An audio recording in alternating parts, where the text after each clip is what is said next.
ନୀଳାଚଳ ଧାମ ପୁରୀଠାରୁ ବହୁ ଦୂରରେ ଥିବା ଏକ ଛୋଟ ଗାଁରେ ଦାସିଆ ନାମକ ଜଣେ ବୃଦ୍ଧ ଭକ୍ତ ରହୁଥିଲେ। ତାଙ୍କ ମନ ସର୍ବଦା ଜଗନ୍ନାଥ ମହାପ୍ରଭୁଙ୍କ ଶ୍ରୀଚରଣରେ ଲାଗି ରହିଥିଲା। କାଳିଆ ଠାକୁରଙ୍କ ପ୍ରତି ତାଙ୍କ ହୃଦୟରେ ଅସୀମ ପ୍ରେମ ଭରି ରହିଥିଲା। ଦାସିଆଙ୍କ ପଛବାଡ଼ିରେ ଥିଲା ଏକ ଡେଙ୍ଗା ନଡ଼ିଆ ଗଛ, ଯେଉଁଥିରେ ସ୍ୱତନ୍ତ୍ର ଫଳ ଫଳୁଥିଲା, ମିଠା, କଅଁଳ ଏବଂ ସଫା ପାଣିରେ ଭରପୁର। ସେ ପ୍ରତିଦିନ ସେମାନଙ୍କୁ ଦେଖି ଚିନ୍ତା କରୁଥିଲେ, ଏହି ପ୍ରଥମ 2ଟି ଫଳ ମୋ ପ୍ରଭୁଙ୍କ ପାଇଁ, ମୁଁ ନିଜେ ଯାଇ ତାଙ୍କୁ ଏହା ଭୋଗ କରିବି।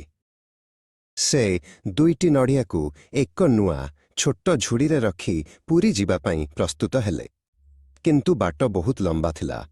ସେହି ରାଜପଥରେ ଚାଲିବାର ଶକ୍ତି ବୃଦ୍ଧ ଦାସିଆଙ୍କ ଦେହରେ ଆଉ ନଥିଲା। ତାଙ୍କ ଆଖିରେ ଲୁହ ଭରିଗଲା। ଠିକ୍ ସେତିକିବେଳେ ଦାସିଆ ପୁରୀରୁ ଆସୁଥିବା ଜଣେ ପଣ୍ଡାଙ୍କୁ ଦେଖିଲେ। ଦାସିଆ ତାଙ୍କ ପାଖକୁ ଯାଇ ବିନତି କଲେ, ମହାଶୟ, ଆପଣ ଦୟାକରି ଏହି 2ଟି ନଡ଼ିଆ ମୋର ପ୍ରଭୁ ଜଗନ୍ନାଥଙ୍କୁ ଅର୍ପଣ କରିବେ କି?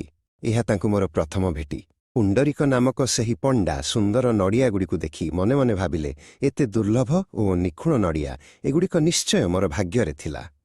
ସେ ଦାସିଆଙ୍କୁ କହିଲେ, ଠିକ୍ ଅଛି, ମୁଁ ନିଶ୍ଚୟ ଅର୍ପଣ କରିବି। କିନ୍ତୁ ତାଙ୍କ ହୃଦୟରେ କେବଳ ସେଗୁଡ଼ିକୁ ଖାଇବାର ଲୋଭ ଥିଲା।